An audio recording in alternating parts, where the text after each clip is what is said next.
Yo desde mi infancia tenía dos grandes, llevamos innatos los seres humanos, muchos de nuestros componentes. Yo era muy sensible a la injusticia, me revelaba muchísimo la injusticia y al mismo tiempo era muy místico. Por eso acabé, después del bachillerato, acabé en el seminario y enseguida, en 2 años, nos retiramos con un compañero aquí a la montaña para hacer unos años de silencio y de vida casi monástica. Pues bien, enseguida, a 1 año de estar aquí, 1 año y medio, 2 años, empezó a una especie de espina en mi interior, me sentía muy incómodo cuando escuchaba las noticias de que media humanidad estaba en la pobreza, incluso con hambre y situación extrema, y las grandes potencias, la Unión Soviética y el bloque occidental, se rearmaban en una locura de carrera armamentística. Entonces yo eso lo integré en mi plegaria, yo pedía inspiración a Dios y a todos los ángeles protectores que tenemos, a ver qué debía hacer frente a eso, a pesar de que fuese casi un ermitaño perdido. Bueno, esto era concretamente en aquella ermitita de allí que veis, por aquellos años, por el año 70, 71, hace más de 40 años.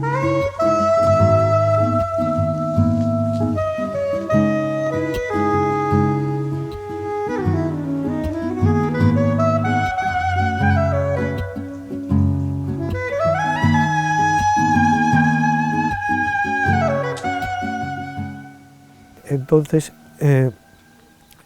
retomé aquello que había estudiado en mi infancia sobre una persona que se llamaba Gandhi, Mahatma Gandhi, alma grande, que fue tan importante para la independencia de la India, y me fui interesando cada vez más en su figura. Empecé a leer y descubrí que había tenido un discípulo europeo que se llamaba Lanza del Basto, mitad italiano, mitad francés, que Gandhi le había pedido que difundiese la no violencia en Europa en su nombre, y aquí en Europa, en el sur de Francia, fundó la Comunidad del Arca.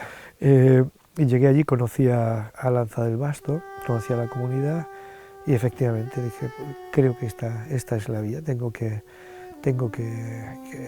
declararme objetor de conciencia. En aquel momento, objetor de conciencia al servicio militar, obligatorio. En aquel momento había los 2 primeros españoles, bueno, existía una rama aparte de los testigos de Jehová, que era más radical y por motivaciones bíblicas, pero digamos, no testigos de Jehová, había 2 que estaban condenados a 8 años de cárcel por la dictadura franquista. Pero después, según la ley, al acabar los 8 años, te volvían a llamar al servicio militar, te volvías a negar y te volvían a condenar a 8 años. Entonces yo conocí, allí en la Comunidad del Arca, con Lanza del Basto, llevaba 1 año viviendo allí, a Susana Bolosín, que después sería mi esposa años después, que tenían un proyecto de ir a compartir su vida, una especie de pequeña comunidad como el Arca, en los Andes, con los indígenas Collas del norte de Argentina.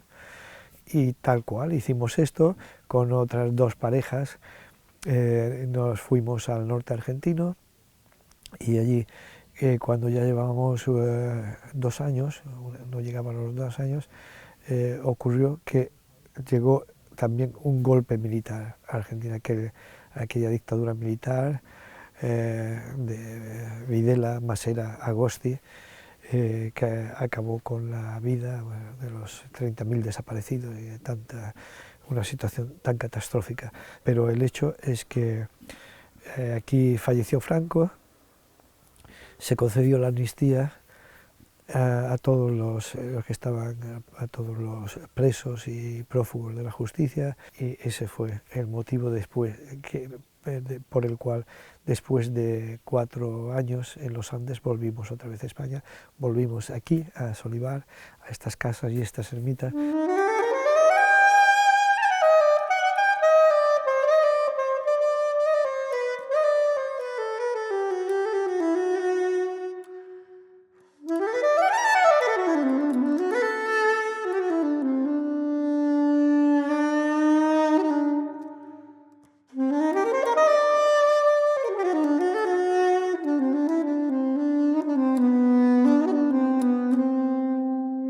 el hecho es que una cosa que se nos ocurrió en su momento es que, porque aquí los beneficios que podíamos obtener de los huéspedes que venían a pasar unos días con nosotros en estas casas, en estas ermitas, eran mínimos, era una gotita de agua en un desierto.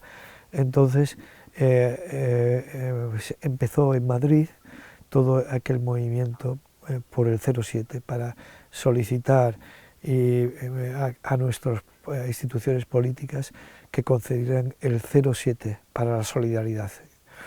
Y aquí en Mallorca empezamos nosotros con algunos compañeros, también en acampadas, en muchas actividades durante muchas semanas, y el hecho es que por una serie de factores en los cuales nosotros pudimos tener una participación definitiva, el gobierno finalmente aceptó nuestra propuesta y decidió conceder el 7% para la solidaridad.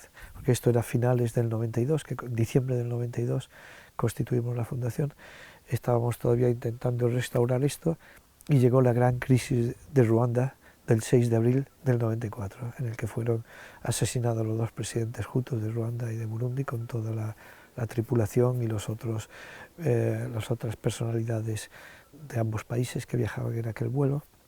Y empezaron las masacres que se ha llamado el genocidio ruandés del 94, el genocidio de los Tutsis. Nos quedamos muy impresionados en una isla como Mallorca, que tenía una tradición de medio siglo de cooperación con Burundi, con Ruanda y algo también con el Congo, pero sobre todo con Burundi y algo en Ruanda.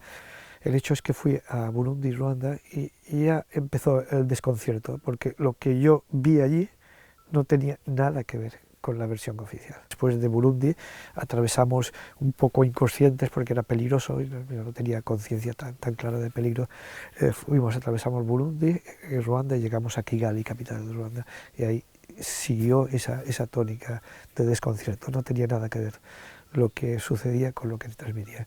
Et dans le cas de l'armée patriotique rwandaise visait la prise de contrôle du pouvoir à Kigali. Donc ils ont renversé le président Habyarimana, ils ont pris le pouvoir à Kigali. Une fois qu'ils ont pris le pouvoir à Kigali, ils ont décidé de passer à la deuxième étape qui était la prise de contrôle des richesses de l'Est du Congo. Et c'est exactement ce qu'ils ont fait dès 1997 avec Laurent Désiré Kabila. D'abord, les rébellions qui sont nées au Congo, je parle même de l'AFDL. Ça n'a jamais été des mouvements de libération nationale. Il y a eu peut-être au sein de l'AFDL quelques Congolais, peut-être Laurent Désiré Kabila lui-même, qui pensaient peut-être qu'il participait à un mouvement de libération nationale. Mais l'essentiel des troupes qui ont renversé le président Mobutu, c'est des troupes étrangères. D'ailleurs, l'avancée fulgurante de l'APR pendant la guerre a occasionné un déversement massif des réfugiés Hutus à l'est du Zaïre, notamment dans les régions du nord et du sud Kivu. Donc il y avait des camps de réfugiés dans cette partie du Congo, du Zaïre qui est devenu plus tard la République démocratique du Congo. Et après cela, donc cette situation avait occasionné aussi des vives tensions entre le Rwanda et le Zaïre. Le Rwanda accusant le Zaïre d'héberger des génocidaires. Donc dans la stratégie de Kagame, du FPR, il y avait une politique de globalisation. Donc pointer tous les réfugiés comme étant des génocidaires pour trouver un prétexte pour les poursuivre au Zaïre, puisque le Rwanda prétextait que sa sécurité était en danger. C'était la sécurité du Rwanda dont il était question, de la ville de Kigali. Mais les autorités zaïroises avaient quand même compris que c'était une stratégie qui occultait en fait une stratégie de fond qui consistait envers le Zaïre. Et ils ont commencé à tirer la sonnette d'alarme pour tenter de régler la question des réfugiés. Il faut quand même dire qu'à 3 reprises, il y a eu un accord tripartite entre le Zaïre, le HCR et le Rwanda pour régler la question des réfugiés.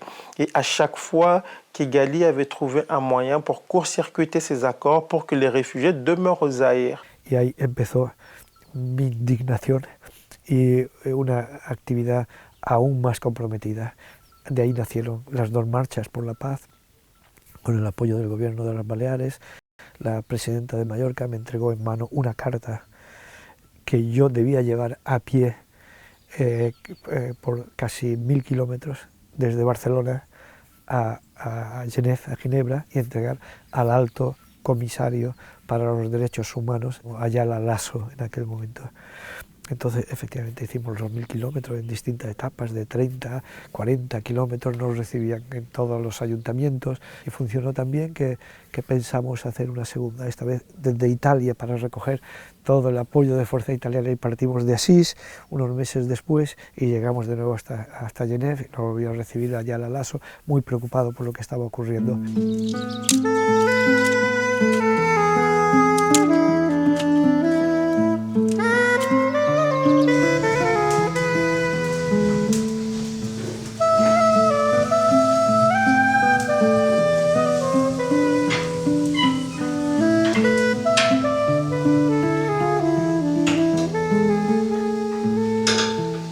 En aquel momento, cuando conocimos la noticia de que estaban bombardeando con armas pesadas campos de refugiados que estaban protegidos por todos los grandes convenios internacionales, estaban protegidos bajo la bandera de la ONU, la ACNUR, etc., consideramos que ante semejante locura también nosotros debíamos de hacer acciones muy radicales.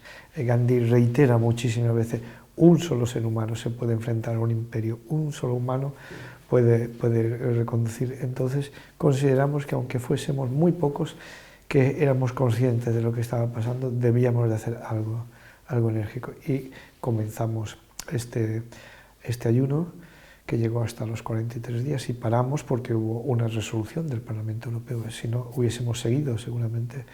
Y como ya te he explicado, paralelamente los compañeros estaban en la Embajada de Estados Unidos en Madrid, en el Consulado de Estados Unidos en Barcelona, permanentemente, como nosotros, día tras día. Durante mi ayuno en Bruselas llegó un misionero realmente destrozado, que contaba, él mismo en persona, testigo directo de estas piras en las que no quedaban más que cenizas de los cuerpos hutus. Ahí volví a escribir un artículo muy duro titulado Cenizas, Hutus y democracia. Estaban masacrando tan masivamente que iban a cambiar el censo de población, y sobre todo la gran figura de Monseñor Munsirigua, comparable a Monseñor Romero en El Salvador, que ya tenía el análisis clarísimo. Por eso fueron a por él. Apenas entraron en el Congo, entraron por Bukavu. La primera víctima de estos asesinos del Frente Patriótico Ruandés fue Monseñor Munsirigua.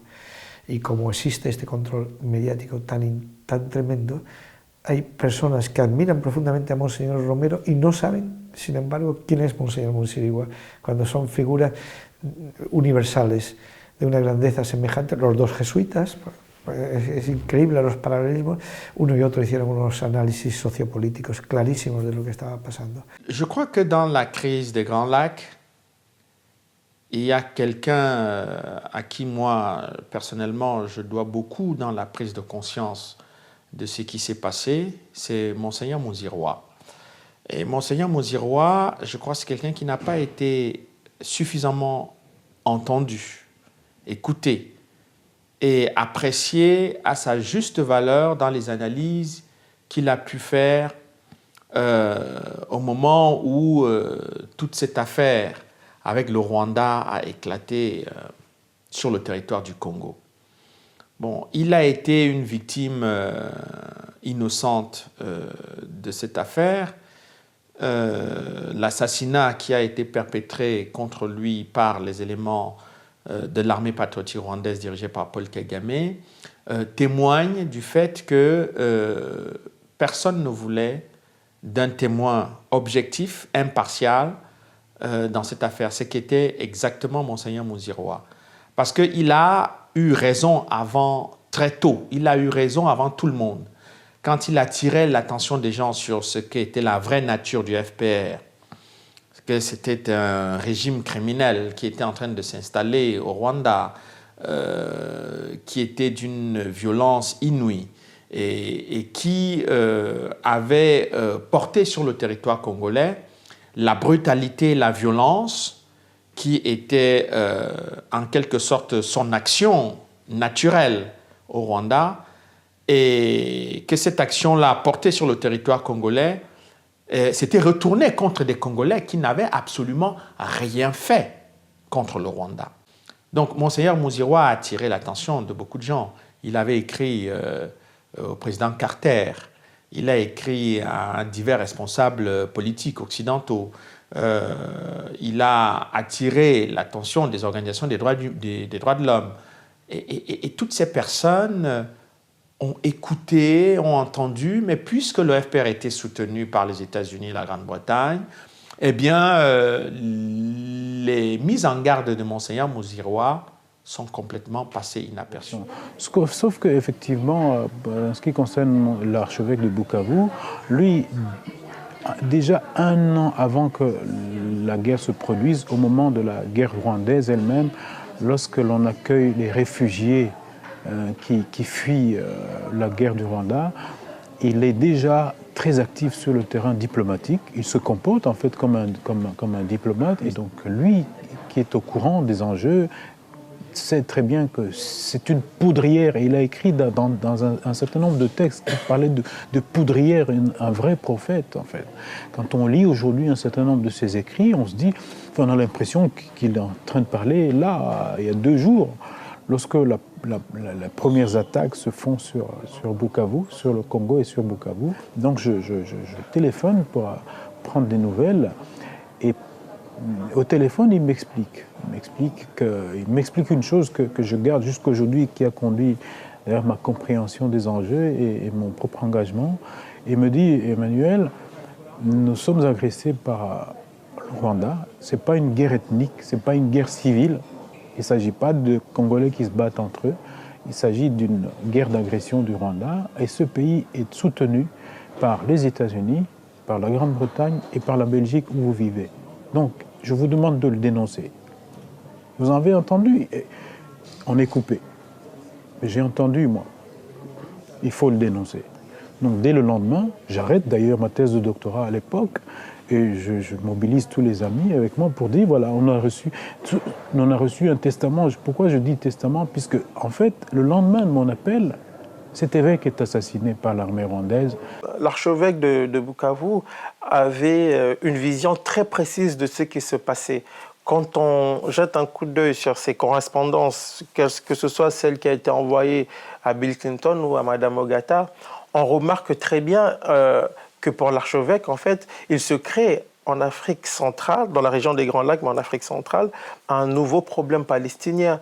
Et il le dit clairement, il dit les réfugiés ne peuvent pas rentrer parce qu'il y a un régime de terreur au Rwanda, et tout porte à croire qu'il y a certaines puissances, les puissances qui soutiennent le Rwanda, ont intérêt à ce que ces réfugiés demeurent là, pour trouver des prétextes plus tard pour envahir le Zaïre. Donc c'était une lecture qui était très juste, puisqu'on voit aujourd'hui, il s'est créé en fait dans la région des Grands Lacs un véritable problème palestinien. Et ce problème de réfugiés affecte autant les Rwandais que les Congolais aujourd'hui.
aquel momento, en uno de los encuentros que tuvimos con la comisaria Bonino, nos manifestó su idea de viajar al Congo con todas las cámaras de televisión de la Unión Europea que pudiese. Era la manera de dejar en evidencia la gran farsa internacional, término que usó ella, la gran farsa. Bueno, yo recuerdo una reacción positiva que cuando Juan hizo la huelga de hambre ante el Parlamento Europeo. Entonces yo le acompañé 2 días, no haciendo huelga, sino visitándole en París, y tuvimos una entrevista con la que entonces era comisaria europea, la señora Emma Bonino, que viajó a la región y pudo comprobar personalmente que se estaba masacrando a los campamentos refugiados, que por aquel entonces los gobiernos negaban que hubiera millones de refugiados, y entonces la señora Bonino pues promovió una resolución en la Unión Europea instando a las Naciones Unidas a desplegar cascos azules en la zona. Efectivamente se aprobó, con la salvedad, la triste salvedad, de que poco tiempo después Raymond Chrétien, embajador canadiense, que en aquel momento tenía la máxima responsabilidad en este dossier de los refugiados hutus en el Congo, desmantelaba poco después la operación que había sido aprobada y que ya estaban acantonadas las fuerzas en Uganda. Él la desmantelaba con la excusa, la mentira, de que todos los refugiados hutus habían retornado ya a Ruanda y que era innecesaria la operación. Siempre farsa sobre farsa. Et le Rwanda profite le lendemain du vote de la résolution française pour déployer la force multinationale. Le Rwanda profite pour bombarder le vaste camp de Mungunga, où il y avait 500 000 réfugiés, et c'était des bombardements massifs. Donc Kigali prétextait que la plupart des réfugiés avaient regagné le Rwanda, alors qu'une grande partie s'était enfoncée dans la forêt zaïroise. Puisque les Canadiens et les Américains, répercutant les vues rwandaises, vont dire qu'effectivement, il n'y a plus raison de déployer la force multinationale puisque les réfugiés ont regagné leur pays, ils ont regagné le Rwanda dans la joie et dans l'allégresse. Mais tout cela était faux puisque les organisations humanitaires tiraient la sonnette d'alarme en disant qu'il y a encore des réfugiés à l'est du Zaïre et que la mise en place de la force multinationale est essentielle. Curieusement, dans le cas des réfugiés Hutus, l'UCED avait préconisé qu'on leur coupe les vivres à défaut de les rapatrier au Rwanda, ou alors certains suggéraient carrément que les vivres soient déposés au Rwanda pour inciter les réfugiés en fait, à aller le chercher de l'autre côté de la frontière, aux mains de leurs bourreaux. Et c'est quand même fou. Il y avait Brian Atwood, qui était le directeur de l'UICED à l'époque, qui suggérait cela. Et je tiens à rappeler quand même que c'est lui, en fait, qui avait aussi appelé au bombardement des camps.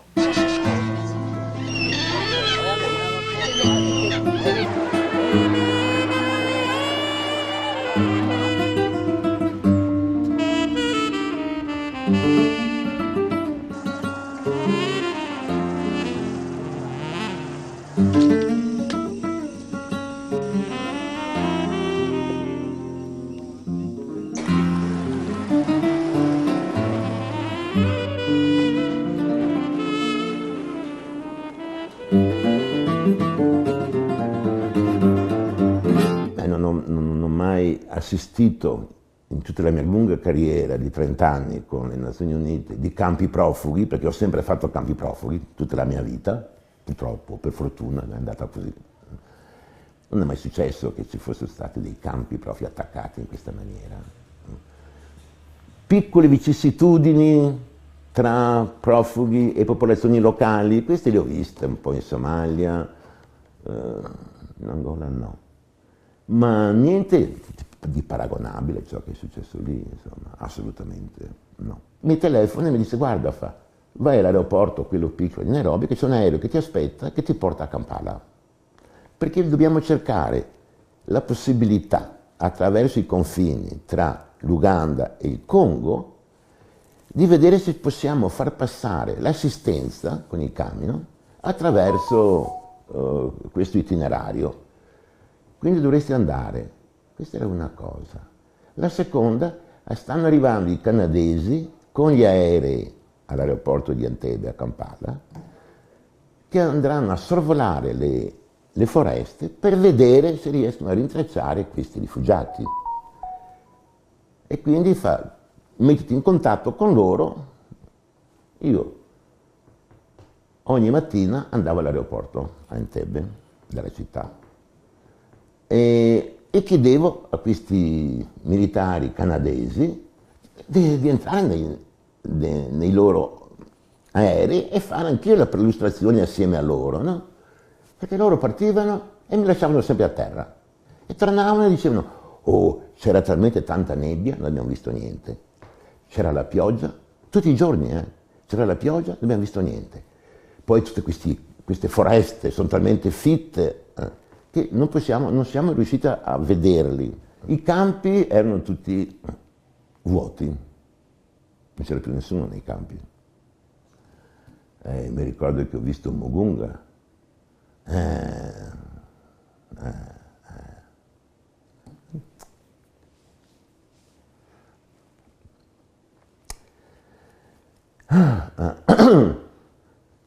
E tutti ti raccontavano di tutti i massacri che c'erano stati, di questi qui che erano fuggiti nella foresta, che stanno morendo nella foresta, che c'è questa come si dice, persecuzione contro gli Hutu, uomini, donne, bambini, non gliene fregava niente, bastava che morissero, che li uccidessero tutti. E secondo me tra Tinghi Tinghi, dove a Tinghi Tinghi saranno morti 200.000-300.000. Y efectivamente fue al Congo y encontró Tingui Tingui, una inmensa marea humana que los satélites súper sofisticados de Estados Unidos, capaces de leer un diario desde el espacio, no habían visto. 300.000 seres humanos que no habían visto. Entonces vinieron aquellas famosas imágenes y denuncias de la comisaría Bonino, del retornado de los infiernos, los refugiados que no existían, los he encontrado allí, los que no existían, los cientos de miles. Claro, todo eso paralelamente visto por personas que estaban allí en aquel momento, como María Beatriz Umutesi, que después sacó este hermoso libro, Vivir o Morir en el Congo, al cual me pidieron que hiciera el prólogo. Pues claro, daba una imagen increíble de lo que estaba sucediendo, cómo se podían masacrar masivamente a refugiados indefensos, porque después continuó, la comisaria Bonin no vino, pero se siguió masacrando. También vino sobre aquella época el tren de ¿cómo se llama? Perdón, aquí no me viene el nombre, el diario de Kisangani, aquel film tan bueno de Uper Sauper, exactamente. Uper Sauper, que después fue testigo también en nuestra querella, vino a testificar ante el juez y hicimos un gran encuentro, una gran afinidad, sobre todo con nuestro abogado en Barcelona, Jordi Palou, pues puso aquellas imágenes terribles que, bueno, solamente recordarlas ya pone mal.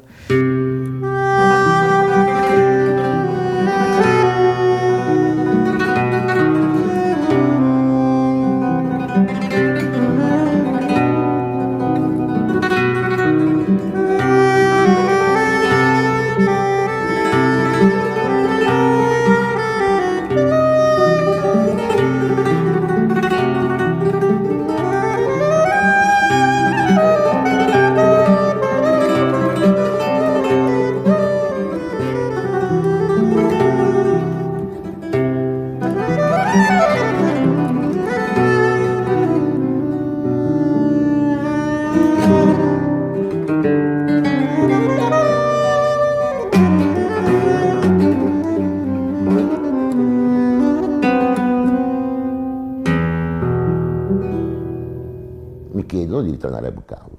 Ricostituiamo il team e cominciamo a operare, però anche cercare questi qua che sono fuggiti nelle foreste. Allora io affitto un piccolo aereo e andiamo a cercare sopra le foreste, verso Shabunda. E tu vedi, ogni tanto c'era uno slargo in mezzo agli alberi e lì vedevi che lì c'era stato qualcosa. Magari vedevi un telo disteso tra due alberi, vedevi delle cose, avevano fatto dei fuochi, no? Cioè, vedevi che la gente era passata. Poi a parlare con... E lì a Sciabunda c'era una missione italiana, io non sapevo. E abbiamo cominciato a parlare e loro incominciarono a raccontarmi che erano da mesi, un paio di mesi, che oramai vedevano questo processo di persone che distrutte, disgraziate, che passavano attraverso la foresta e che se ne andavano. Quelli andavano verso il sud, mentre Tinghi Tinghi un po' più verso il nord. Poi mi raccontavano che la morte peggiore nelle foreste era per quelli che non ce la facevano più e cadevano, non riuscivano più a camminare, e gli insetti se li mangiavano. Quindi non c'erano grossi animali, insetti. Quindi erano insetti che si mangiavano, vecchi, bambini, bambine, donne incinte. No, guarda, è stata una cosa... La mia segretaria è venuta da sotto, mi ha detto, lì non c'è il governatore che ti cerca disperato, parole testuali.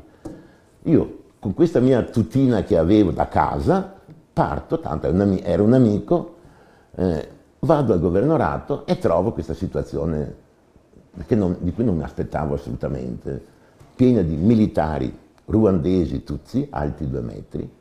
Nell'ufficio erano tutti pieni di lustrine, medaglie, insomma, armi, bombe a mano, e lì c'è un salotto nel grande ufficio del governatore dove ci sono 4 tipi che sembrano quelli che gestiscono un po' la cosa, con cravatta, 4 neri africani, il governatore, che pur essendo africano era quasi pallido, penso che avesse più paura lui di me, che è, guarda, ti rassicuro poverino, gli dispiaceva da morire. Il vice, che invece era un ruandese di quelli tosti, alla grande, alto, magro, anche lui mi guardava così, e diceva, il nostro movimento è ancora un movimento che si recherche, e vi può succedere di tutto qui dentro, tanto nelle foreste chi verrà a cercare chi vi ha eliminato? Io avevo anche paura, ed ero lì seduto su questa poltrona con questi 4 che mi insultavano e che mi dicevano, sì, per fortuna che c'è stata l'ambasciatrice inglese che ci ha potuto mostrare il suo rapporto confidenziale sulle uccisioni che i nostri militari farebbero nelle foreste, ma lei ha visto personalmente queste cose. Dico, personalmente, direttamente no, però passando per i villaggi, i villageois o congolesi mi portavano a vedere dove c'erano le fosse comuni, e lì dalla terra uscivano carte di identità, documenti, si vedeva proprio che la terra è stata movimentata, e i congolesi erano obbligati dai militari tutsi a scavare e sotterrare tutti i cadaveri e questo lo vedevo, cioè, ero lì, non solo, poi tutti quelli che mi raccontavano quello che succedeva nelle foreste, e lì nelle foreste, da quello che mi raccontavano, succedevano cose orribili, proprio orribili, che so, venivano incontrate donne incinte, venivano sventrate, preso il feto, cercare di obbligare il marito a mangiarlo, e se non lo mangiava tagliavano un pezzo, una gamba, un braccio. Io ne ho sentite tutti i giorni cose così, continuamente. E allora questi 4 incominciano a dire, allora lei i prossimi rapporti, prima di mandarli a Ginevra, dovrà dividerli con noi, col governorato. E io allora dire, ma noi siamo però sotto le leggi internazionali che i governi hanno firmato, e noi siamo ancora col governo congolese, per il momento hanno firmato gli accordi, non gliene fregava niente. Tout à fait. Le rapport Garreton est arrivé d'ailleurs quelques mois après, puisque les allégations d'abus graves des droits humains à l'est du Zaïre étaient telles qu'à un moment l'ONU s'est senti obligé d'intervenir, même si les Américains n'en voulaient vraiment pas, mais ils l'ont quand même fait. Et le premier rapport déjà faisait allusion à un génocide. Et je tiens à rappeler quand même qu'il y a un rapport à Montréal qui est sorti quelques mois après, parlant d'un génocide proprement dit. Il y a le rapport, le secrétaire à la coopération belge parlait aussi de génocide à l'époque. Déjà à l'époque, il disait que nous avons des informations de la région attestant d'une politique d'extermination qui s'apparente à un génocide contre les Hutus à l'est du Zaïre.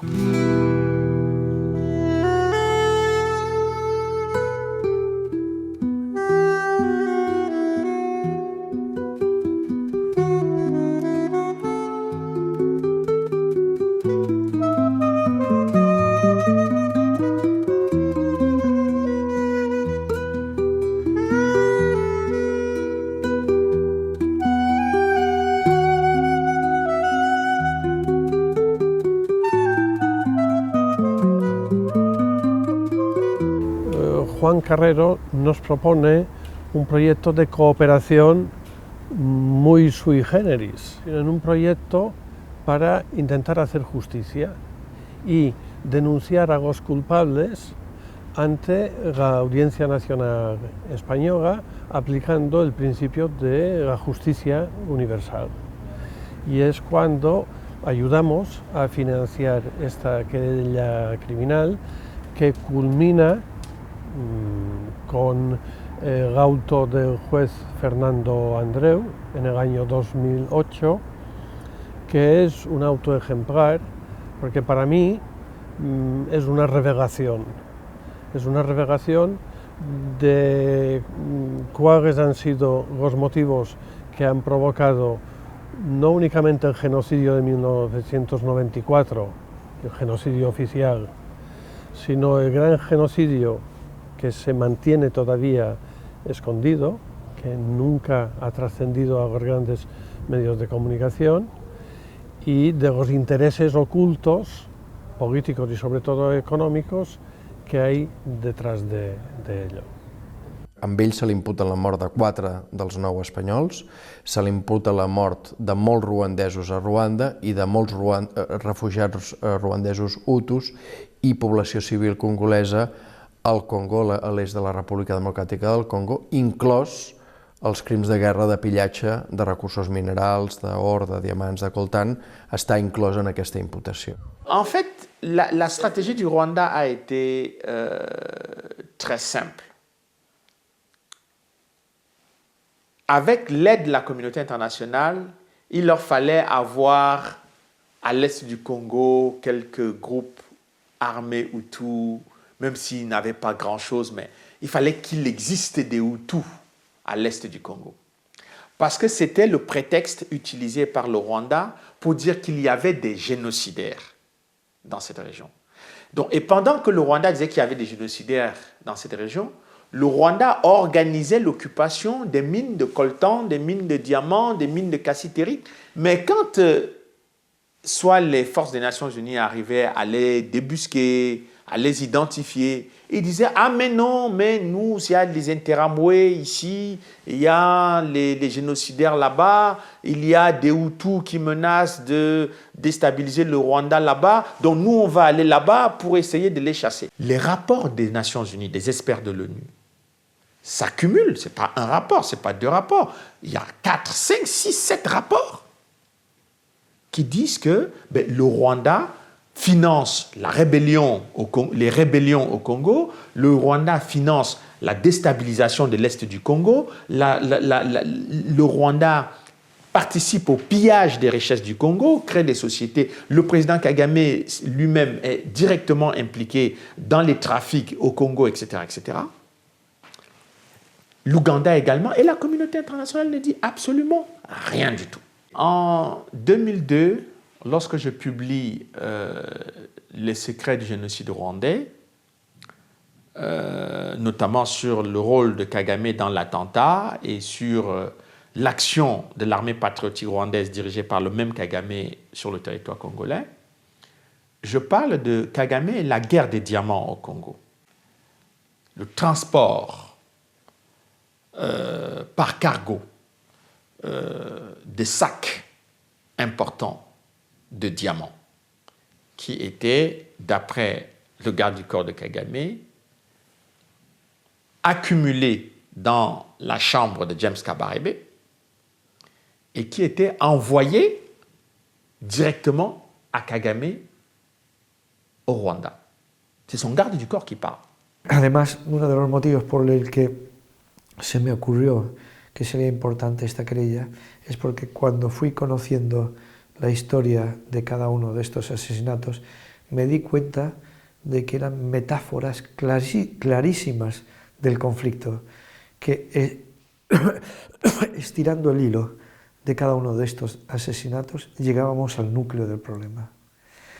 Y el problema es que todos ellos dejaron en evidencia que la versión oficial del genocidio era una farsa.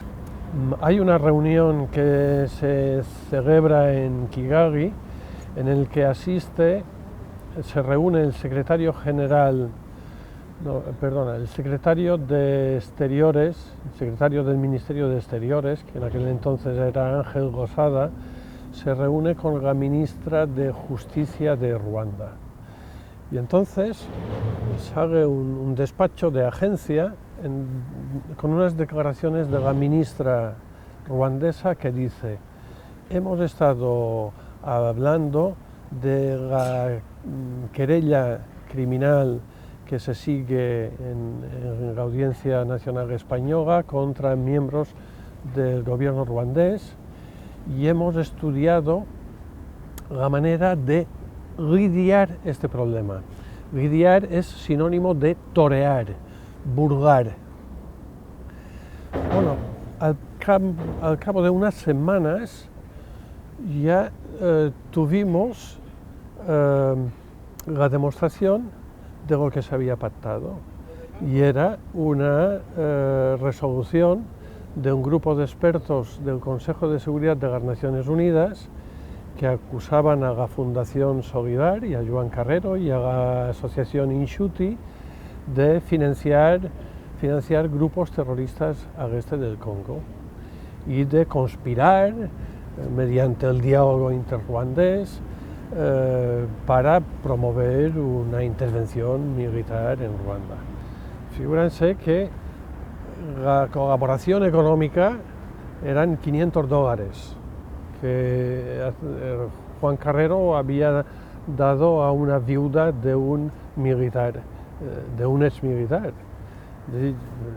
Yo declaré a los medios de comunicación que quisieron entrevistarme que con $500 en Mallorca no se compra ni una escopeta de caza. Imagínense qué ridículo. Bueno, yo como senador escribí una carta muy dura al secretario general de las Naciones Unidas, pues reprochándole este comportamiento, estas acusaciones absolutamente falsas, que incluso decían que habían practicado escuchas telefónicas, habían intervenido correos electrónicos.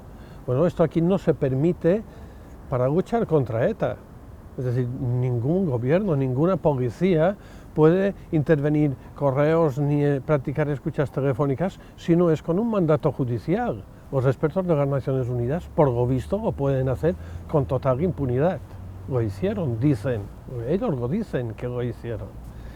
Entonces, las Naciones Unidas me dieron trámite de audiencia, entonces pude hacer una serie de resoluciones y bueno, y parece que aquel procedimiento quedó parado. Pero es una demostración de la complicidad de dos gobiernos y las propias Naciones Unidas para intentar burlar una investigación judicial. Y nosotros, con donativos de 500 euros a una viuda que han sacado de correos nuestros, supongo que sin autorización judicial, suena tan ridículo que yo no sé ni cómo se han atrevido. Otro correo en el que filtrado, en el que me acusaban, hablaba de 50.000 euros, eso ya era más delicado, pero los sinvergüenzas omitían los correos posteriores en los que se nos denegaba esa subvención. Por tanto, hemos financiado con 50.000 euros que no recibimos una acción. Eran 50.000 euros para una casa de acogida de niñas violadas en el Congo, que nunca recibimos. Mira, Juan y yo hablamos con muchos abogados de confianza, incluso con el Colegio de Abogados de Mallorca, que tiene una sección de cooperación internacional, y todos los abogados nos dijeron que el personal de las Naciones Unidas goza de impunidad. Y el juez Fernando Andreu nos también confirmó es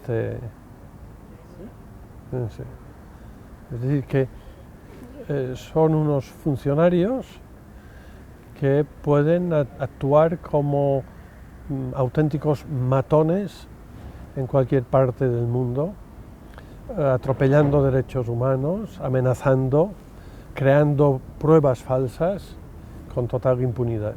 El diario 20 Minutos ha publicado 5 cables entre autoridades de Estados Unidos y España, revelados por Wikileaks, según los que las autoridades españolas, incluida una fiscal de la Audiencia Nacional, muestran su disconformidad y su voluntad de no colaborar con el auto judicial del magistrado Andreu, de la Audiencia Nacional, que imputa y ordena el arresto de 40 altos cargos del Frente Patriótico Ruandés, acusados de genocidio, crímenes de guerra, terrorismo, violaciones, pillaje de recursos naturales en el Congo y el asesinato de 9 ciudadanos españoles. ¿Qué tiene que decir el Gobierno? Los cables de Wikileaks son muy reveladores porque demuestran la presión de Estados Unidos sobre el Gobierno español para intentar frenar esta investigación judicial. Pero con la modificación que está tramitando estos días el Partido Popular, pues se van a prohibir todas las investigaciones en el exterior, aunque haya ciudadanos víctimas españolas, y se van a archivar todos los casos que están en tramitación. No solamente se va a archivar el caso del Tíbet, se va a archivar el caso de Ruanda, con 9 ciudadanos españoles asesinados, el caso Couso, por el cual se acusa a militares estadounidenses de asesinar a un cámara de televisión español, y los otros casos que se estaban investigando. Claro, esto es muy grave porque desde que se investigó, desde que el juez Garzón juzgó a Pinochet, pues la Audiencia Nacional Española se había convertido en un referente mundial.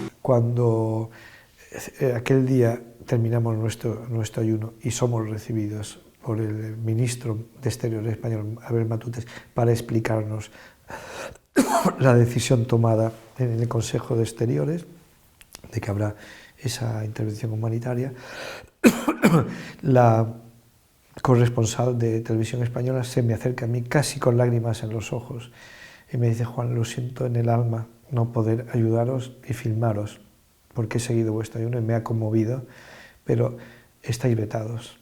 Esta entrevista vuestra con el ministro no puede salir en Televisión Española. Claro, por eso no tenemos, nunca lo nuestro ha tenido la repercusión que se merecía. Je suis un universitaire, j'aime bien prendre par ce bout-là. C'est-à-dire des gens qui suivent l'histoire depuis des années, qui sont au courant des véritables enjeux et qui, pour 1001 raisons, font leur travail de manière, je vais dire, non honnête. On va prendre un exemple tout simple de quelqu'un qui a une suffisante autorité au niveau universitaire sur la question des Grands Lacs, dont Philippe Rentiens en Belgique. C'est l'une des personnes qui sont vraiment consultées sur la question. C'est quelqu'un qui effectivement dispose d'une expertise certaine, je n'en disconviens pas. Mais à un moment donné, tout à l'heure, on a vu un article écrit en 2011 par Philippe Reintjens, dans lequel Philippe Reintjens cite un ouvrage. Donc il se base sur cette source-là, Müller-Ruimbika, qui était un Munyamulenge, et Müller-Ruimbika attribue des propos à Laban Djilwassi, qui est l'ancien vice-gouverneur du Sud Kivu, qui était gouverneur faisant fonction à l'époque où la guerre de Laurent Désiré Kabila éclate en 1996. Et donc Philippe Reintjens cite des propos de Laban Djilwassi de la bouche du livre du Müller-Ruimbika. Or, ce sont des propos extrêmement graves, où on l'accuse carrément d'être un génocidaire, d'en appeler au crime et au meurtre. On dit qu'à l'époque de la guerre, il a appelé, sinon obligé, tous les Banyamulenge à aller chez eux au Rwanda. Des propos graves.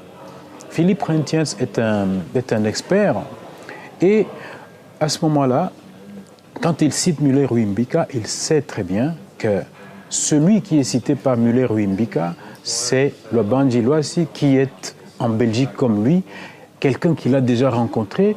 Et la moindre des démarches intellectuelles consiste à, tiens, on vous a cité, avant de citer tel livre, on vous a cité, qu'est-ce que vous avez à dire là-dessus? Et il aurait eu les vraies paroles prononcées par Laban Djilwassi. Il ne l'a pas fait. Pour moi, c'est un manquement grave au niveau de la démarche intellectuelle.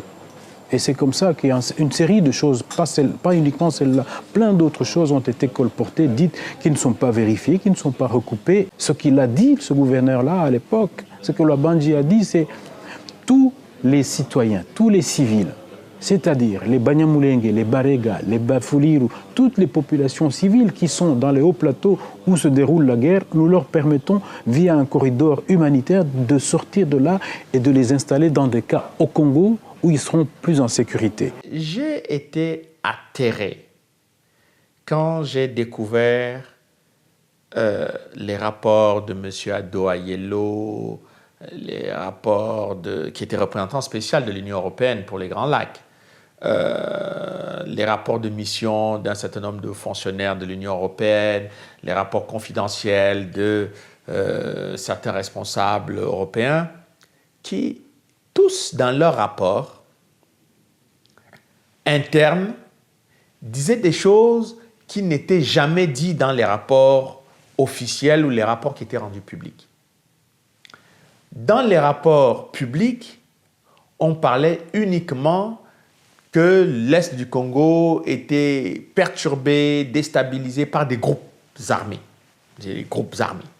qu'on ne savait pas identifier. Parce que si on dit qu'il y a des troupes étrangères au Congo, il faut identifier ces troupes étrangères. Elles viennent d'où?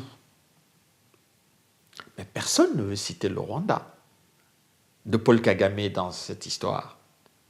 Et j'observe qu'à l'intérieur de l'Union européenne, il y a des discussions autour de l'action du Rwanda au Congo. Mais dans aucun des rapports rendus publics ou des rapports qui sont officiels, qui sont accessibles, parle du Rwanda. Là, on ne parle que des FDLR. Mais on parle des FDLR et des Hutus pour ne pas parler des troupes de Paul Kagame. On a fini par renoncer à compter les morts, à compter les blessés, à compter les dépressifs, etc. Et c'est toutes sortes de traumatismes dus à la guerre n'est plus pris en compte depuis très longtemps. Quelques organisations des droits de l'homme viennent ici et là dire que bon, on va essayer de soulager les femmes victimes de viols, etc. Mais on a réussi par le silence et une certaine indifférence à banaliser la tragédie du Congo. Et les gens ne se rendent pas compte quand je dis que c'est quasiment l'ensemble de la population du Danemark qui a été rayée de la carte au Congo. Mais les gens ils ne comprennent pas. Ils ne comprennent pas que c'est l'équivalent d'un pays, de la population d'un pays qu'on a fait disparaître au Congo. L'intérêt est né du fait qu'il y a eu un constat, et ce constat est qu'il y avait une couverture assez biaisée de la crise des Grands Lacs. Étant moi-même congolais d'origine, j'ai trouvé qu'il était important d'aborder cette question-là sous un regard congolais-africain. Parce que pendant très longtemps, nous avons vu plusieurs documentaires et nous avons lu des livres dans lesquels l'approche avait toujours été pas mal occidentalisée du conflit. Et il était important de partir d'un paradigme congolais pour trouver des solutions congolaises à ce problème congolais, mais qui tirent en fait leurs origines de très loin, des stratégies qui ne sont pas congolaises, mais qui sont occidentales. Donc pour moi, il était important d'aborder cette question-là en partant de ce paradigme-là, en observant cette crise par rapport à ce que nous vivons et non par rapport à ce que d'autres disent que nous vivons. Donc c'est sur cette base que comme je me suis lancé dans la recherche. La última iniciativa, no sé si decir nuestra, no es propiamente nuestra, es de los ruandeses, pero que hemos apoyado y sostenido, es el diálogo interruandés. El único camino para llegar a una situación diferente en Ruanda es el diálogo entre todos los ámbitos, entre todas las etnias. Por tanto, eso es muy esperanzador y es una mini experiencia de una especie de piloto, de experiencia piloto de lo que puede ser una Ruanda del futuro.